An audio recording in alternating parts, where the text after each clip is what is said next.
Muy bienvenido a nuestro programa de formación en la obra estudiantil de la Asociación Bíblica Universitaria Argentina.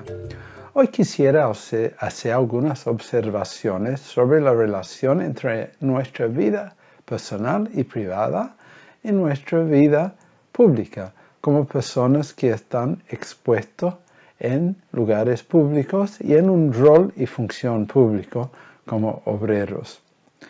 Para un obrero en la obra estudiantil, ¿cuál sería la distinción entre su vida privada y su persona pública? A diferencia de los políticos, quienes quieren ganar el voto masivo de la mayoría de la gente, el obrero cristiano actúa y trabaja delante de una audiencia de uno, la audiencia de Dios mismo. Y por lo tanto nuestra vida debe ser coherente, una vida de integridad, una vida de santidad como es nuestro Señor. Habiendo dicho eso no quiere decir que no hay temas que son privados en la vida y otros que son públicos. Por ejemplo, la vida sexual dentro del matrimonio es un tema privado para el matrimonio, no es un tema público. Es algo que corresponde al ámbito privado de la vida. Pero aún ahí hay temas que impactan en el ministerio público del obrero. Impactan en el ministerio y también en algunas situaciones frente a las leyes del país. Por ejemplo, en el tema del consentimiento en las relaciones sexuales aún dentro del matrimonio. En el trato de los niños de la familia. En temas de el uso o el abuso de poder y autoridad dentro del hogar. Y aquí estamos hablando de abuso en todas sus formas, sea económico, emocional, sexual, físico, hasta social, o aún religioso. Estos en general son aspectos privados de la familia y dentro del hogar, pero pueden llegar a tener un impacto público afuera del ámbito personal. Quiero que en el ministerio entendamos la relación entre privado y público como dos círculos, como en el diagrama de Venn. Para el obrero cristiano, el aspecto público es muy grande, el aspecto privado es bastante reducido. Y eso puede ser diferente a una persona que trabaja en la sociedad, tiene un aspecto muy privado de su vida y algún pequeño elemento que sea público. Quizás, como ejemplo, alguien que atiende al público en una oficina. Tiene un pequeño aspecto público, pero la mayoría de su vida es un tema de su propia privacidad. El apóstol Pablo nos revela, nos indica ese fenómeno cuando escribe sobre los criterios para los obispos y para los diáconos en la vida de la iglesia. El término diácono quiere decir servidor, el término obispo quiere decir alguien que supervisa a otros. Quizás hoy día lo hemos dado cargos muy significantes, pero tomamos el sentido de las palabras como son y cómo se aplica en nuestras vidas como obreros. Se puede ver en los escritos de Pablo cuál es el aspecto privado que impacta en lo público y cuáles son los aspectos quizás más públicos. Primero de Timoteo, capítulo 3, el apóstol Pablo habla sobre estos temas. Dice, es necesario que el obispo, el supervisor, sea irreprensible a la vista de la congregación, marido de una sola mujer, sobrio, prudente, decoroso, hospedador. Estos son aspectos que se puede ver la evidencia, pero también reflejan actitudes y intenciones interiores y muy personales. Apto para enseñar, quizás algo que se evalúa en el ámbito más público. No dado al vino, tanto en público como en privado. No pendenciero, también en público como dentro de su hogar. No codicioso de ganancias deshonestas. En su forma extrema, eso uno lo puede ver en la forma de vida. Pero aquí está hablando de la motivación, de la actitud, de la intención de la persona, que se puede discernir en su lenguaje, en su forma de hablar, en los énfasis que da en la vida, en su propia enseñanza y actitudes. Sino amable, apacible, no avaro. También son temas internos que se puede discernir, observar en las acciones y las palabras externas.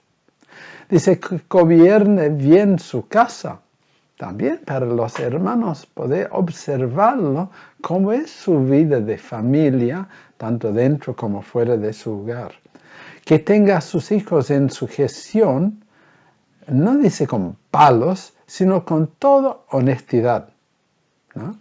Que no sea un neófito, un recién convertido, no sea que envaneciéndose caiga en la condenación del diablo. Hay actitudes, hay motivaciones que se expresan y que sean evidentes y hasta que el pueblo de Dios pueda discernir aún de su propia familia y sus actitudes. El apóstol también habla de los de afuera, dice en el versículo 7. También es necesario que tenga buen testimonio de los de afuera, para que no caiga en descrédito y en lazo del diablo, ¿no? Las actitudes, las intenciones, los comportamientos, la manera de tratar a la gente dentro de la congregación afuera, dentro de su hogar y afuera, deben ser coherentes con el carácter de Dios mismo y reflejado en su propio ministerio. Y algo parecido dice el apóstol Pablo sobre diáconos. Dice, los diáconos asimismo deben ser honestos, sin doblez, ni dados a mucho vino, ni codiciosos de ganancias deshonestas, que guardan el misterio de la fe con limpia conciencia. Y en cuanto a lo que es el aspecto público de su vida, el apóstol Pablo lo hace muy claro. Dice, y estos también sean sometidos a prueba primero, y entonces ejerzan el diaconado si son irreprensibles.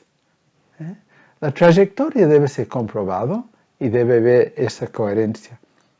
Y si pensamos que las mujeres se quedaban afuera, no están así. No es tan claro si habla aquí de las esposas de los diáconos o si habla directamente de diaconisas. Dice, las mujeres asimismo sean honestas, no calumniadoras, sino sobrias, fieles en todo. Y aquí ve una semejanza entre la relación entre un supervisor en la iglesia como alguien que sirve en el ámbito quizás de la administración del servicio, pero también fiel a la palabra de Dios, y como hemos visto en el libro de Hechos, algunos de ellos también muy aptos para enseñar y evangelizar, incluso como el caso de Felipe. Entonces vemos que las actitudes internas deben ser reflejadas en todo elemento de la vida. Hay una vida privada, personal, que corresponde al individuo, a sus pensamientos, a su hogar.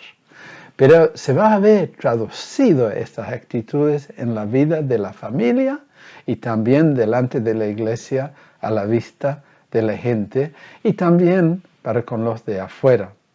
Por supuesto, en la obra estudiantil esto llega a ser muy importante, en que mucho de nuestro trato es con no creyentes en el ámbito de la universidad.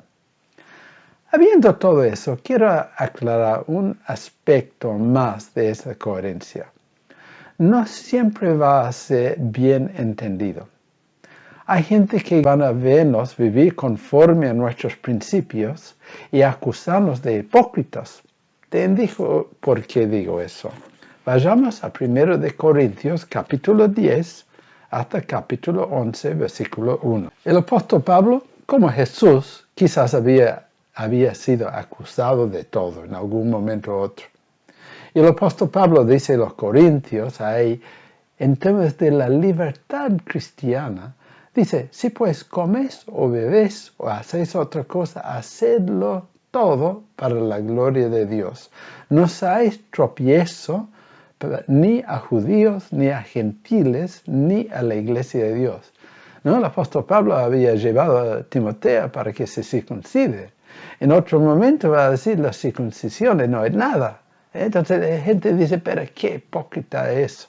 Porque él tenía muy claro su libertad en Cristo para actuar del bien de todo. Como dice, como también yo en todas las cosas agrado a todos, no procurando mi propio beneficio, sino el de muchos para que sean salvos. Y si no captamos hasta ahí, al principio dice, sed imitadores de mí, así como yo de Cristo. A Cristo también le acusaron de todo, ¿no? De beber con los que tomaban, de asociarse con prostitutas, con gente de mala fama, pero el Señor no había comprometido su integridad. Sus principios eran claros y él actuaba con esa libertad de conciencia delante de Dios. Al fin del día, actuamos para ganar a todos, pero servimos uno y vivimos bajo una audiencia de uno. Y Él ve la intimidad de nuestro corazón, nuestras relaciones, nuestros pensamientos, nuestros vínculos familiares y también nuestra manera de actuar frente a la iglesia. Coherencia, integridad y santidad. Dios te bendiga. Chao, chao.